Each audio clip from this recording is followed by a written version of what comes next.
Ah, just kidding. Well, I bet you thought I was actually going to throw my rangefinder away. No, I'm not. I just kind of want to touch base on something I've done video back on when I first started YouTube, and that was actually judging distance. Now you might be thinking, I carry my rangefinder with me wherever I go. Why do I need to judge distance? Well, things happen. Whether your rangefinder battery dies, animal comes in, elk comes in, and he's bugling, you get mixed up, you don't range him, or you might have ranged some areas and forgot what distance it is, so you have to judge it. Just scenarios, you lose your rangefinder. There's a bunch of different scenarios, and judging distance is always a good thing to have in your arsenal. The main person that judges distance that I know is Levi Morgan. He is the GOAT when it comes to judging distance, and although I am no Levi Morgan whatsoever, I do know a few tips and everything on how to judge distance, and I do shoot classes in ASA that judge distance. So I just want to go over the main things on how to judge distance, the basics, and everything you need, and the main points. That way, whenever you go hunting this season, if you have to snap judge or you have to make a judgment call and judge distance on an animal, you'll be able to. Now, the biggest thing about judging distance is picking the yardage. So first thing that I ask people is, what is a yardage that you know and without a shadow of a doubt in your mind, like that's how far it is? And 9 times out of 10, that's 20 yards. 20 yards is kind of the base yardage for anything in archery. We all know how far 20 yards is. I like to have a backup distance with that. So I'll do 10 and 20. So I'll judge, if it's a longer distance, I'll judge a target in 20-yard increments. If I get up close to it, then I'll go 10 yards. So I'll start thinking, here's my 20, my main yardage, and then when I get close to target, I'm like, okay, yeah, that's 10 yards less than 10 yards, greater than 10 yards, and that's how I judge off of that. So always have a base distance that you know without a shadow of a doubt to judge a target. With that, whenever you go to shoot a target, use everything around you to judge distance to that target. Like for me, standing out here in the yard right now, I got some T-posts in between me and the target. I'll judge from me to that T-post. Me to that T-post looks like it's about, using my 20 yards, it looks like it's 18 yards. From there onto the bear, it looks like it is 20 to 21 yards. So I'm gonna judge that target for about 38, 39 yards. So if I'm judging in the wide open, say you're hunting antelope, anything like that, it's actually really hard to judge stuff in the wide open. And you can judge off the ground, and that goes into where our 20 yards and our 10 yards kind of plays into that. But the best thing that I can say to do is, we all have a block target, we all have a deer target, a certain target in our backyard. I got a whitetail target in my yard at 40 yards.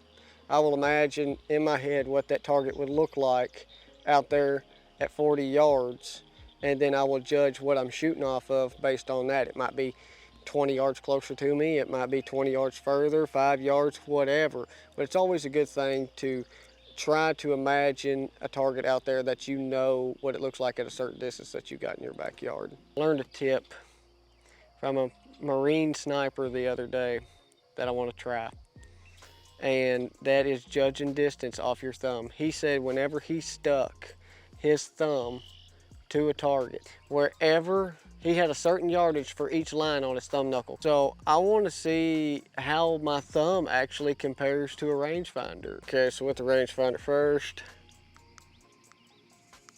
20 yards. I'm gonna put the tip of my thumb on the top of the back and see where it lines up. 30 yards. Okay, so 30 yards, the very tip of my nail right there lines up. Let me use my lines on my thumb. Okay, so we'll do that. So if I'm using the top knuckle line on my thumb, 30 yards, use the top knuckle at the top of the back. Okay, so at 40 yards, it's in between the first and the second knuckle. Okay, so kind of like going back and forth between that at 50 yards. The target's getting smaller, but if I go off my first knuckle, it's kind of staying the same from 40 to 50. But if I use my bottom line on my knuckle and put it at the bottom of the target, then it lines up with a crease that I have about right there for 50. So I guess just the thing to do with that is, of course, I'm no Marine sniper, but I will have to play around with that more. And I would say the thing to do with that would be just over time, you just find a spot on your fingers. But I could see how it would be good to use that instead of your rangefinder if you needed it in a pinch. Okay, so I'm just going to random distances, and I'm going to use my thumb. I kind of close my eyes to walk, so people don't say, "Oh, well, you knew how far it was." Okay, top line, top of back. My thumb's saying 40 yards. It's in between them lines. So I'm gonna trust my thumb.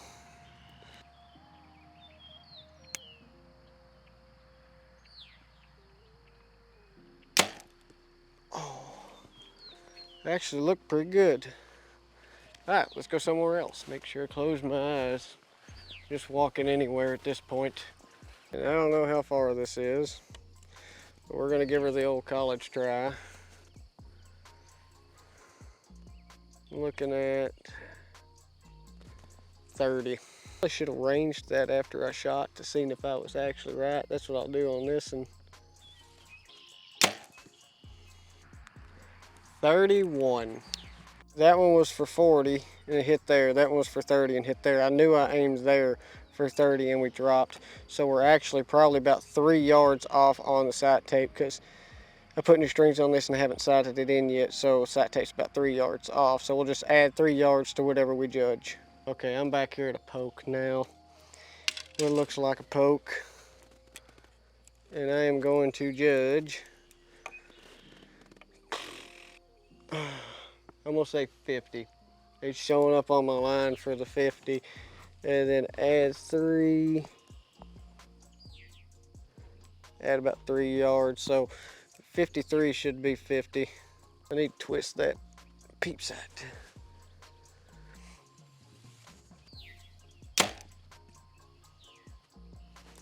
That sounded like it hit somewhere good. I'm gonna shoot another one. I'm gonna range that. So I shot the first shot, and I'm gonna range it and then see the difference. 51. So it shouldn't have been that bad. So I'm gonna shoot that for 54 and see what that does.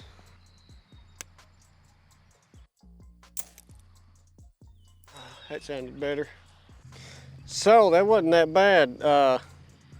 Sight tape is off, but there was the one that I shot for 51, and then there's the one that I shot for 53, and then 54. So that was 53, that was 54. So actually this might work out pretty good. I'll have to fiddle around with it more and shoot it at further distances and stuff. But I would say for 20 to 50, it's good. Anything further out than that, pray to God, practice judging, and just be confident and send it. So if you like this video and you want to see more like it, subscribe to the channel, hit that like button. A lot of you aren't subscribed and you still watch this, so I greatly appreciate it, guys. If y'all subscribe, got some awesome content, can keep creating more and give you guys what you want to see. So this is it for this video, and I'll see you guys later.